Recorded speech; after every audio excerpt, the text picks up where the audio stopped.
Sup lifters. So today it was a leg day, and today leg day was extremely weird in the sense that I recorded a 40 minutes video tutorial on the squat, so I was kind of already spent mentally even before starting training. So I kind of learned that I don't have to record video right before I'm gonna train. So I'm gonna either do them in the morning or right after, but definitely not right before. That was a very bad idea.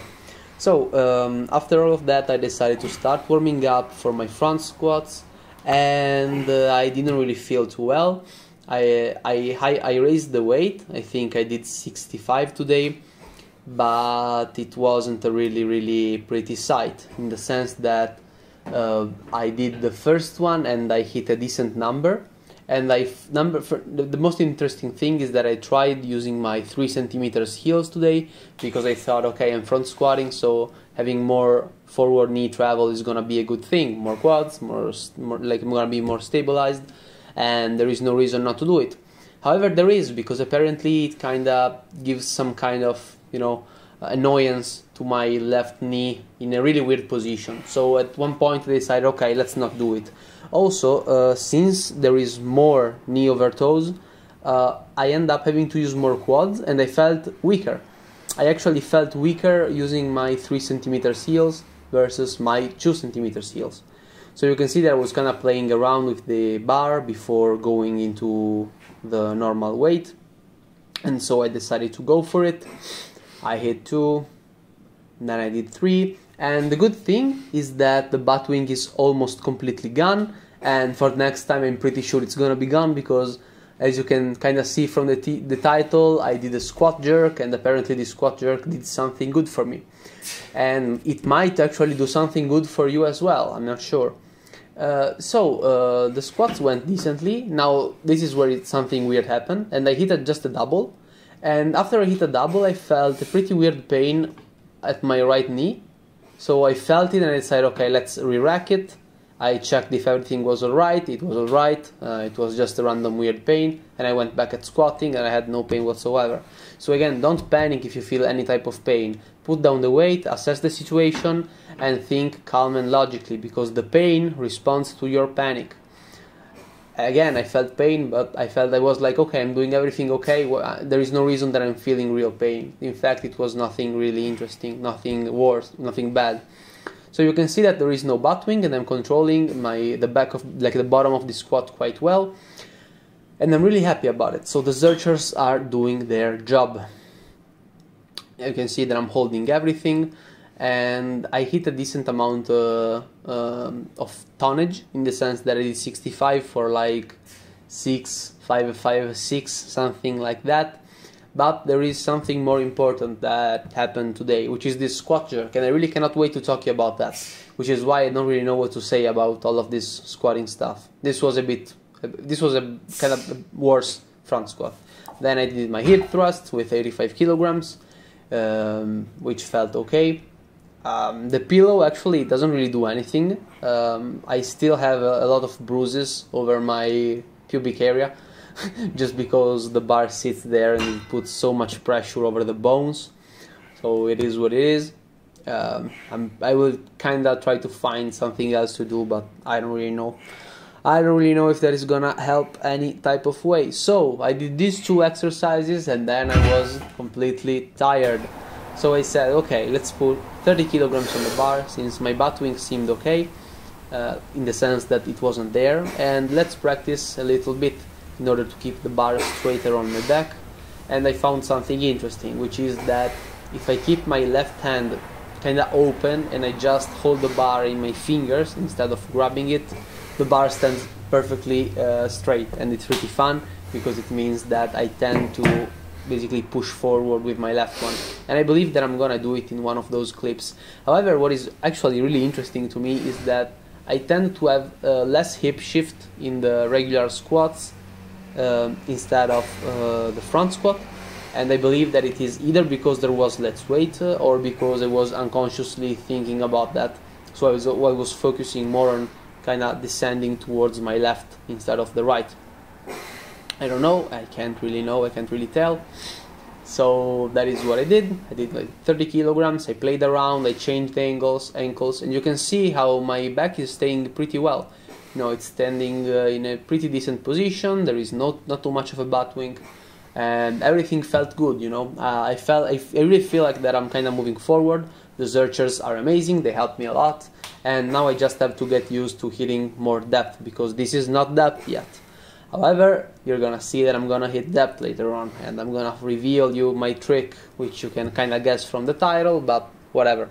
I kept doing them because I felt nice. Also, you can see how the left bar kind of goes down and forward, which means that I'm still kind of turning and pushing with my left hand, and that is the only thing that I really need to fix about my squat, because everything else is kind of going to place slowly but surely.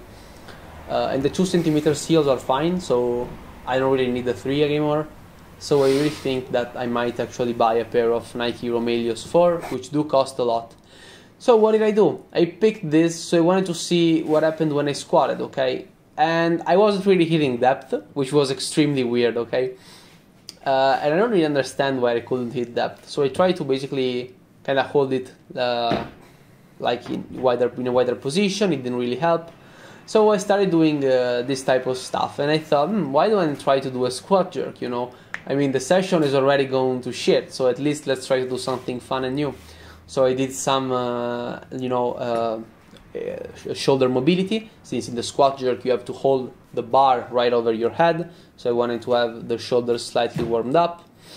And then I grabbed the bar, I went under it, I kind of stretched a bit.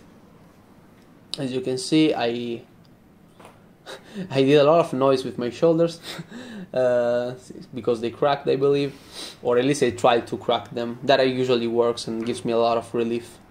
So I went under it and I decided to squat to see if my left hand was still pulling the bar forward after I did some kind of mobility for my shoulders, because, you know, it might be a short-term solution. However, if I do it every single day, it's probably gonna hold something. It didn't really help. So that again was a bad idea. I mean, in the sense that it didn't work, not that it was a bad idea per se. But, you know, again, I was just playing around, you know, I was changing stances, I was trying to see if something sticked, you know, and I kind of opened the stance and you can see that it was a good squat. That was a good squat. There was no butt wing, you know. And I'm also, I believe, in a low bar position, yeah. And, you know, it felt good, you know, I'm kind of looking around and damn, I actually feel nice with this wider stance. So I thought, okay, let's try to see what happens if I squat jerk. And I went down. And as you can see, my back stands perfectly straight. So number one, that can actually probably help you to understand how much deep you can go. And what I felt is what Ivan says, you know, I felt poppy. I felt poppy from the bottom. You can see I'm almost jumping, you know, because I feel like I'm generating a lot of power from that position. And I felt like, damn, that's kind of weird. Okay, let's try to do it with the real bar. So I hold it up, and it was a weird sensation. Of course, I emptied it. I didn't really want to risk anything, as you know. I'm really conscious when I lift. Then I went down, and I didn't have to hit depth because I had to make sure that everything was stable. And as you can see, I'm not stable yet. You know, it was the first time that I actually did it with a bar. However, you can see that my stance is wide. So again, I tried to stabilize everything, pack everything up there, and get ready to go down. And boom, feels good. That is a nice position, it feels good. Let me try to do something else. Let's do it with this, and again, the wider I went, the better I felt. And everything made sense when I thought about it, you know. That is just with the position where my body wants to go. If I kinda try to do a fake squat jerk, because of course I'm not going under the bar, I'm just throwing it, it's literally pillow, it doesn't weigh anything. However, if my body wants to generate power in that position, that is the position that my body gets, okay? If you want to squat jerk. So I get an extremely wide stance, which of course I'm gonna readapt for squatting, and this is perfect. Look at this. There is some knee travel forward. Of course, it's not a lot, but again, I'm not built to squat like that. However, there is no butt wing, there is no anything. I feel amazing in that position and I feel strong. So that is what I'm gonna keep using. You know, I kind of played around a bit because I was kind of happy, and I kind of thought, damn, why didn't I really think about that before? Just like when you deadlift, a cue that people give you, which didn't really work for me, is to basically think about jumping and use the stance that you get in to deadlift. However, since I did volleyball, I usually ended up jumping with one foot in front of the other, so of course it wasn't really applicable to me. This is why I didn't really mention it. So I decided, okay, let's try to do my lifts, but with a wider position and see what happens. Guess what? Everything felt better. Everything felt better. But why does this work for me? It works because I have long femurs. So the wider I go and the more I open up, the less knee flexion there is. Yeah, I agree. However, the shorter the femur gets from the side view. And here I was trying to do some tests, to see how wide am I going, because we know that if I sumo deadlift, my hips hurt, and I really want to get any type of hip pain when I squat. So I just tried to do a couple of things, did a low bar, I did a high bar, I just played around a bit, and you can see that I'm almost also hitting depth, I'm really close to, actually I'm almost hitting it, I'm pretty sure. So just a little bit more and I can really go down. Just a little bit, maybe more, if I lean forward a bit more, I can definitely hit depth. So that is it, really. Just try to do a squat jerk and see where does your body wants to stay. Look at how much deeper I can go from the back. This is when I try to actually hit depth. Look at this. This was for sure depth and it was high bar. Then I roll it down, I did low bar when I was kind of more leaning forward. And even there it felt extremely comfortable and strong. So I believe that this is going to be my position. I'm not going to change it. This is where my body wants to stay. And I'm going to use the position where my knee travels a little bit more forward as an accessory. So that will be my second lift of the day. And from the next time I will actually... I'm not sure if I want a back squat yet because of my hand position that I was talking about, although here I was fine and I have no idea why. But from next time I will use the stricter stance as an accessory of the main one. That is it for today's video. See you guys in the next one.